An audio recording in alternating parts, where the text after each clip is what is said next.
ये ब्रह्मांड जो है हमारा, वेदों के अनुसार हम तो वैसे अनंत कोटि ब्रह्मांड कहते हैं, करोड़ों करोड़ों ब्रह्मांड। वैसे ब्रह्मांडों की गणना यदि करें तो 3.5 करोड़ है।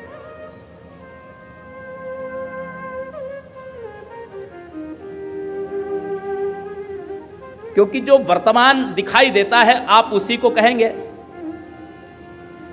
अब जैसे एक वृक्ष में, एक पेड़ में कई फल लगे हुए हैं, कहने को तो वो वृक्ष है और उसके फलों की गिनती आप कर सकते हैं कि इसमें 100 लगे हैं, 500 लगे हैं, 1000 लगे हैं, 10,000 लगे हैं, उन फलों की गणना हो सकती है। लेकिन यदि आप उन फलों के भीतर जो बीज है, उन बीजों के भीतर कई वृक्ष का अंश है, उन वृक्षों में अनेकों फल हैं, उन अनेकों फल में अनेक बीज हैं जो भविष्य में होने वाले हैं। जैसे एक चावल का दाना, उसको आप अक्षत कहते हैं। अक्षत क्यों कहते हैं? क्योंकि उसका क्षय नहीं होता। उस एक चावल के दाने को जब आप भूमि में डालते हैं तो धान की एक बाली फूटती है। उस धान की बाली में अनेक चावल के दाने होते हैं। उस धान को फिर से आप भूमि में डाल दीजिए, उससे और अनेक उत्पन्न होंगे, तो उनकी गणना तो हो ही नहीं सकती। इसी प्रकार ब्रह्मांड से भी और कई ब्रह्मांड की उत्पत्ति होती रहती है।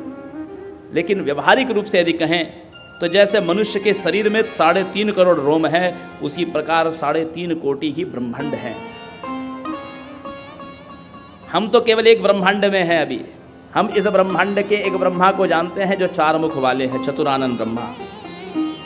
और हम इस ब्रह्मांड के जो विष्णु हैं, जिनको हम क्षीरोदक्षाई विष्णु कहते हैं, जो क्षीर सागर में शयन करते हैं, और भगवान कामेश्वर सदाशिव के अंशभूत जो इस ब्रह्मांड के संहारक हैं, हम उनको कहते हैं रुद्र अथवा शंकर। क्या कहते हैं? रुद्र या शंकर या महेश भी कहते हैं। सदाशिव इस ब्रह्मांड के भीतर नहीं, इस ब्रह्मांड से परे है। इस ब्रह्मांड से परे है। जो सदाशिव, जिनको हम कामेश्वर कहते हैं, जो भगवती के अर्धांग में विराजमान होते हैं, उनके अंशभूत जो हैं, जिनको हम शंकर कहते हैं अथवा रुद्र कहते हैं, वो इस ब्रह्मांड के संहारक हैं। तो आइए इस ब्रह्मांड की परिकल्पना करते हैं, ब्रह्मांड की चर्चा करते हैं। व्यास जी कहते हैं कि जिस समय मधुकैटभ से पीड़ित ब्रह्मा जी ने भगवान विष्णु को जगाने का प्रयत्न किया तो वो नहीं जागे, तो उन्होंने योग निद्रा की स्तुति की। योग निद्रा ने जब भगवान विष्णु को जगाया, उनके षडांगों से बाहर प्रादुर्भूत हुई और भगवान विष्णु के साथ 5000 वर्ष तक मधुकैटभ का युद्ध हुआ। मधुकैटभ का अंत होने के बाद उस समय ब्रह्मा जी थे और वहीं पर भगवान महेश प्रकट हुए। महेश के प्रकट होने के बाद इन 3 देवों के साथ भगवती ने इनको आदेश दिया कि हे देवताओं,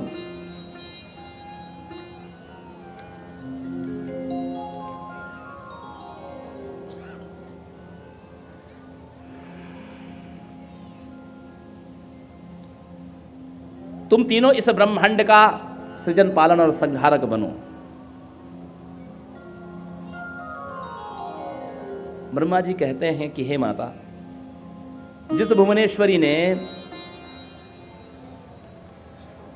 भुवनेश्वरी ने मधुकैटभ को मोहित किया था, जिसके कारण उन्होंने भगवान विष्णु को वर मांगने के लिए कहा था, आपने कल कथा में श्रवण किया, वे ही भुवनेश्वरी सामने प्रकट हैं और इन तीनों देवताओं को सृजन पालन संहार का आदेश देती है।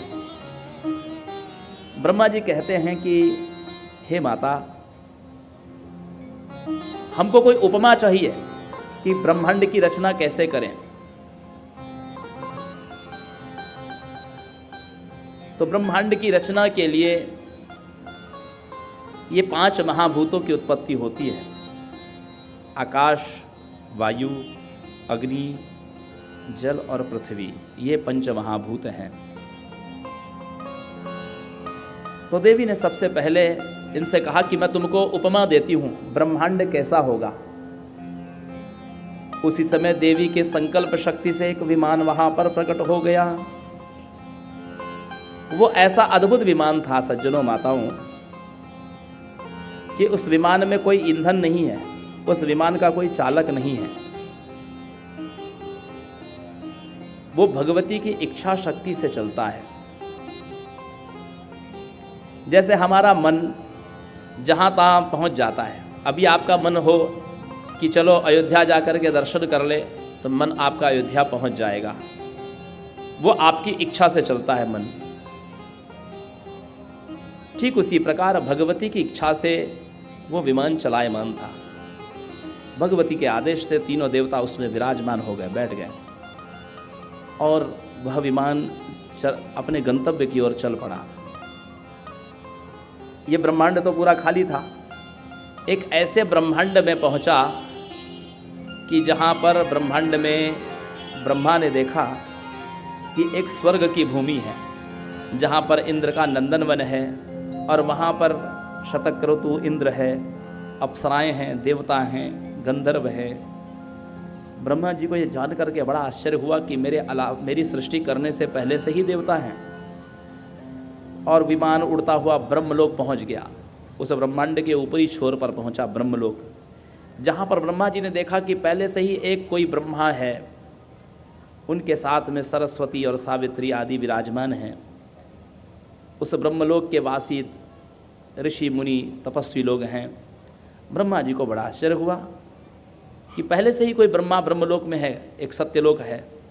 विमान उड़ता हुआ फिर जब और ऊपर विष्णुलोक पहुंचा, तो भगवान विष्णु ने देखा कि उस वैकुंठ लोक में पहले से ही एक भगवान विष्णु है जो चतुर्भुज वाले हैं, जिनके वामांग में जिनके लक्ष्मी जी विराजमान है, और सनकादिक आदि नारद आदि अनेक प्रकार के उनके पार्षद गण हैं। उसके भी ऊपर और जब वो विमान उड़ता हुआ चला, तो भगवान शिव ने देखा, महेश ने देखा कि एक कैलाश शिखर है। उस कैलाश शिखर में भगवान पंचानन शिव है। शिव जी के साथ पार्वती जी विराजमान है, नंदी आदि प्रभृतिगण है। भगवान महेश को भी यह देख करके दृश्य आश्चर्य हो गया। आपस में विचार कर रहे हैं कि ऐसे कितने और ब्रह्मांड हैं, हमको पता ही नहीं। फिर ये विमान और उड़ता आगे हुए एक ऐसे दिव्य स्थान पर पहुंचा कि जो सुधा का समुद्र था, अमृत का समुद्र है, अमृत का सागर है। मध्य सुधाब्धि मणिमंडप रत्न विद्यम, एक उस समुद्र सुधा समुद्र के बीचों बीच एक मणियों से जटित एक भूमि है, द्वीप है। हम उसको कहते हैं मणि द्वीप धाम, जिसके 7 परकोटे हैं। प्रत्येक परकोटा 7-7 योजन का है। पहला लोहे का। 12वें स्कंद के 12वें अध्याय में मणिद्वीप धाम का विस्तृत वर्णन है। संभवतः मैं 9वें दिवस की कथा में उस पर प्रकाश और डालूंगा। इस प्रकार लौह के बाद पीतल, फिर तांबा, फिर कांस्य, फिर रजत, फिर सुवर्ण, फिर वज्र, फिर वैदुर्य, फिर पुष्पराज, ऐसे विविध परकोटे हैं।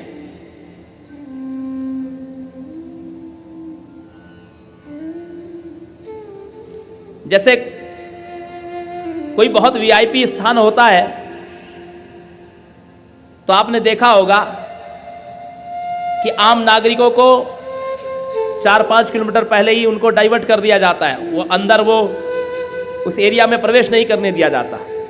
जिनके पास आईडी होती है, आइडेंटिटी कार्ड होता है या कोई विशेष पास होता है, तो उनको और थोड़ा भीतर उस एरिया के भीतर प्रवेश करने दिया जाता है, उनका जहां तक उनका अधिकार है। उसके भी अंदर फिर और कुछ, और जो विशेष अतिथि है उसके पास जाने का भी अधिकार सबको नहीं होता। ठीक उसी प्रकार जो पहला परकोटा है, लौह परकोटा, वहाँ पर जो देवताओं के विमान हैं, उन विमानों के जो चालक हैं वो वहाँ पर ठहरते हैं लौह परकोटे के बाहर। उसके भीतर भी गंधर्व आदि जाते हैं, जहाँ पर पीतल का परकोटा है, और उसके भीतर भी जो देवताओं में श्रेष्ठ हैं वो जाते हैं। उसके भीतर भी ब्रह्मा विष्णु आदि को प्रवेश मिलता है। लेकिन आप जानते हैं ब्रह्मा विष्णु और महेश को भी भगवती के सानिध्य में प्रवेश नहीं है।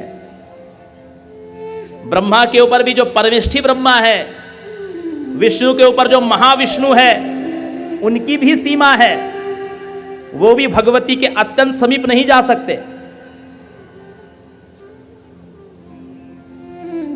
ब्रह्मा जी कहते हैं हम लोग वो परकोटे को पार करते हुए जब पहुंचे तो वहां का हमने एक सुंदर वाटिका देखी। वहां का वातावरण बड़ा अद्भुत है।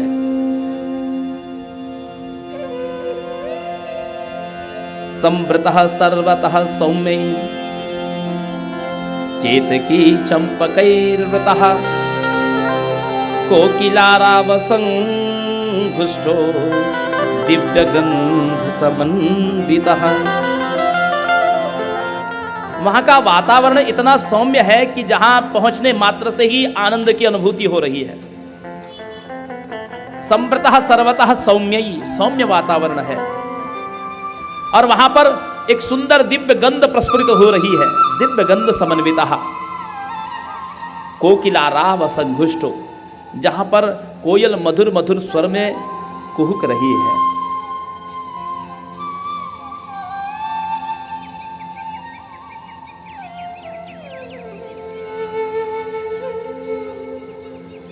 उसके भीतर जब हम जाते हैं तो एक ऐसा परिकर है जहां पर देवी की विशेष सखियां रहती हैं, करोड़ों की संख्या में। अनंग कुसुम, अनंगम, मेखला, अनंगाद्या आदि आदि सखियां हैं।